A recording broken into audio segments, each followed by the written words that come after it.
Hoje eu vou misturar um pouco do conhecimento desses dois livros que eu adquiri. Um deles é O Investimento é a Última Arte Liberal, do Robert Hagstrom, e o outro é Ricos, Sábios e Felizes, do William Green. Então, primeiramente, nesse livro aqui do Investimento, a Última Arte Liberal, ele explica que o investidor, ele é uma pessoa que ele sempre está em constante aprendizado. E ele não pode se focar só em, vou estudar sobre investimentos, vou estudar sobre educação financeira, igual você faria normalmente em outras profissões, né? Você só estuda as hard skills do seu serviço. Na verdade, o investidor, ele se preocupa com a big picture, né? Com todas as matérias, assim, ele tem que saber um pouco de tudo. Então, ele se preocupa com as hard skills, que é saber analisar um balanço, saber analisar os lucros, o PL, o PVP, os gráficos fundamentalistas, os projetos daquela empresa, se vão dar retorno ou não, que é o principal, né, eu acredito, que é o crescimento dos lucros, que a cotação da empresa ela vai seguir os lucros no longo prazo, né, no médio prazo também. Então, você teria essa imagem de que o investidor está sempre em busca de conhecimento e de se aperfeiçoar como indivíduo para conseguir entender melhor o cenário macroeconômico, né, o cenário da imagem gigante que a gente tem no cenário global. Afinal, os investimentos, eles nada mais são do que você está apostando que aquela sua tese de investimentos ela vai estar correta.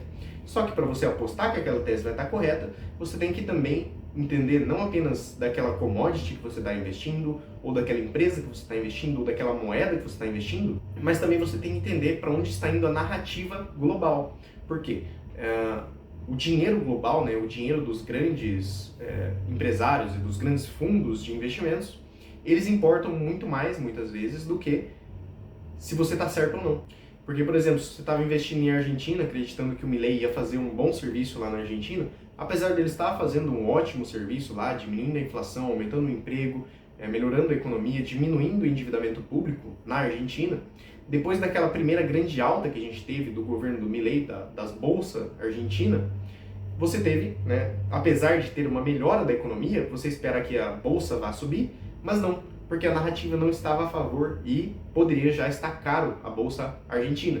E é por isso que, depois daquela grande alta que a bolsa da Argentina teve, eu estou usando como um exemplo, ela só caiu desde então. E se você compara essa queda da Argentina com os outros mercados emergentes, Brasil, China, Índia, então teria também Austrália, outras bolsas mais emergentes, que subiram muito depois que o Trump assumiu, que ele tentou enfraquecer o dólar, toda aquela história que eu já expliquei aqui em vídeos anteriores no canal, de que o Trump quer enfraquecer o dólar para salvar a indústria americana. É uma grande história, mas deixa para outro vídeo. Aqui a gente está focando no investidor, que ele quer se aprimorar. Então, como um exemplo, se você só focava na história de que, o Milei é um liberal, ele vai melhorar a economia, ele vai diminuir o endividamento público e vai favorecer a indústria, vai favorecer o livre mercado. Mas se você olhava só para isso, você ignorava a outra parte, que é a parte do preço, a parte do valor e a parte da narrativa. E é isso que a gente vai tentar falar um pouquinho aqui. Então, vocês entenderam que o investidor, ele é uma pessoa que vai estar sempre se aprimorando. E a outra parte do conhecimento que eu quero juntar aqui é desse livro do Ricos, Sábios e Felizes, em que ele fala que o investidor ele tem que acumular alguma vantagem competitiva de longo prazo. Então ele tem que ser um acumulador de bons hábitos. E quando a gente pensa em bons hábitos, não é apenas a leitura, de você ser um leitor voraz, você ser um estudioso para você entender mais sobre investimentos, você vê vários vídeos de pessoas que são especialistas que você gosta, que tem boas análises fundamentadas e analisadas profundamente. Você não apenas estuda isso, mas você também tem atividade física para manter o seu cérebro bem arejado, porque se você é uma pessoa sedentária, o seu cérebro também vai estar mais sedentário.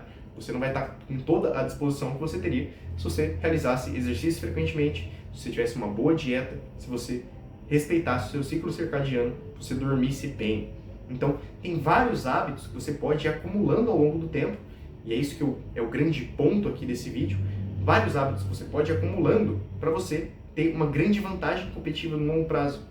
Porque, no fim, o investidor ele não vai ser só também aquele que é um grande gênio, mas também aquele que tem um bom emocional, uma boa inteligência emocional. E você não consegue ter uma inteligência emocional sem você ter uma boa dieta que vai dar nutriente para o seu corpo e para o seu cérebro se desenvolver bem, para não ter picos e vales de energia, né? Se você só come chocolate, você vai ter picos e vales de energia. Se você só come açúcar, você vai estar inflamado, o seu corpo vai estar mais letárgico.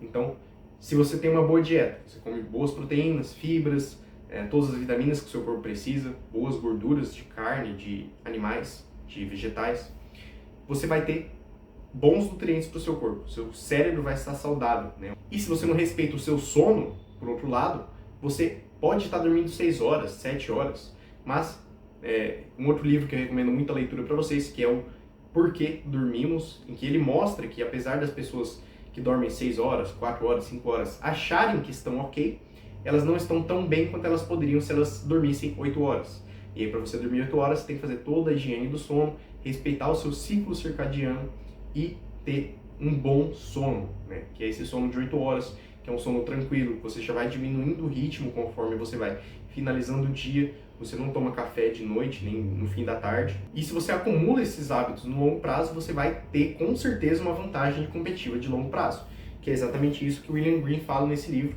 em que um dos tópicos do capítulo, né, um dos capítulos do livro é especificamente sobre isso, de acumular bons hábitos. E aí nisso entra também o exercício físico, obviamente, a dieta, o sono. Então a gente tem aqui a dieta, o sono, dormir bem e a leitura, né? Além da atividade física. Não lembro se eu falei. Mas, enfim, se você acumula esses bons hábitos, você com certeza vai ser um investidor melhor, porque além de você ter a parte da hard skills, né, que é a parte técnica, o seu emocional também vai estar inabalado. Você vai estar bem disposto para tomar boas decisões. E, se você não sabe, o investidor, 80% dele é o emocional, 20% eu diria que é a parte técnica.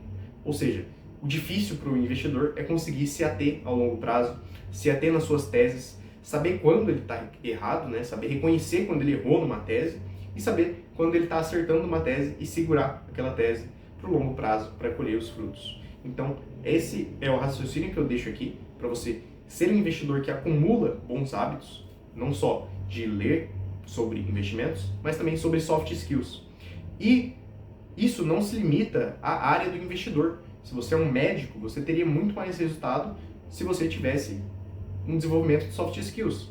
Se você é um vendedor, se você é um comerciante, se você é um advogado, qualquer tipo de empresário, qualquer tipo de trabalhador teria benefícios se estudasse mais soft skills e principalmente inteligência emocional, que é uma das soft skills, mas não é a única, né? Soft skills a gente tem várias. Saber lidar com conflitos, saber trabalhar em grupo, saber dar feedback, saber receber feedback, tem toda uma área de soft skills. Saber oratória, saber discurso, saber formular uma linha de raciocínio, saber estruturar aquela sua fala, saber falar para alguém se ela precisa de ajuda, se ela precisa de um auxílio no serviço dela, e saber também falar para ela quando ela está errada, quando ela está certa, e saber fazer isso no momento correto, que é saber você dar o feedback correto. Você elogia a pessoa em público e você, se tem que oferecer algum feedback negativo, você dá para ela no privado. Isso é um tipo de soft skill. Isso, se você tivesse, e principalmente a oratória e o discurso, que é você saber falar para as pessoas, você saber ter uma boa dicção, saber olhar no olho da pessoa quando você está falando com ela, saber olhar para ela quando ela está falando com você, saber falar para ela, estou te ouvindo, sim, ela falou isso, entendi. Mostrar que você está ouvindo, mostrar que você está interessado, sorrir, dar bom dia para as pessoas, perguntar como elas estão, tudo isso é soft skills. E isso você consegue estudando sobre soft skills, porque se você não para estudar sobre isso, né, sobre inteligência emocional, sobre soft skills, você poderia estar tendo um resultado melhor, porque no mundo empresarial, que é onde você tem a maior competição de tudo que envolve produtividade, você percebe que as pessoas que têm mais resultado são as pessoas que têm uma boa soft skill e não uma boa hard skill. Porque, por exemplo, o Steve Jobs, ele não é o cara mais técnico do mundo, né? Ele não é o cara que mais sabe de celulares, mais sabe de desenvolvimento de hardware, nem de software. Ele é, na verdade, o cara com mais habilidade de soft skills, que tem um pouco de conhecimento em hard skills. Ele tem que ter esse conhecimento em hard skills até para ele se comunicar com a equipe dele e com os investidores. Mas ele é um cara que sabe construir muito bem a narrativa, sabe convencer as pessoas, sabe mover todo mundo para o mesmo lugar e sabe principalmente, ver a big picture, ver para onde que o mercado dos celulares está caminhando, ver para onde o mercado da fotografia está caminhando, ver para onde o mercado tecnológico está caminhando, e é assim que ele construiu a Apple, né? Ele não era o grande engenheiro por trás disso, mas ele foi reconhecido como o grande cara que fez isso, apesar de ele não ser o mais técnico na área dele. Então eu deixo aqui para vocês essa reflexão desses dois livros, Ricos, Sábios e Felizes, e o Investimento, a Última Arte Liberal, para vocês aqui nesse vídeo. Beleza? Se vocês gostaram, encaminhem para algum amigo, deixa aqui nos comentários se vocês já sabiam das soft skills, vocês já tentam estudar sobre isso, se gravem, esse é um ótimo desafio, né, nas redes sociais, você mostrar o seu conhecimento, você aparecer para o público, porque quem não é visto não é lembrado, beleza? Esse é um desafio que eu estou fazendo aqui junto com vocês também, que é de me gravar, de explicar para as pessoas, tentar ajudar elas nas coisas, ser um investidor melhor, ser uma pessoa melhor, ser uma pessoa mais feliz e que vá viver com mais liberdade, que é o propósito de todo esse canal, beleza? Deixa o like, muito obrigado, valeu!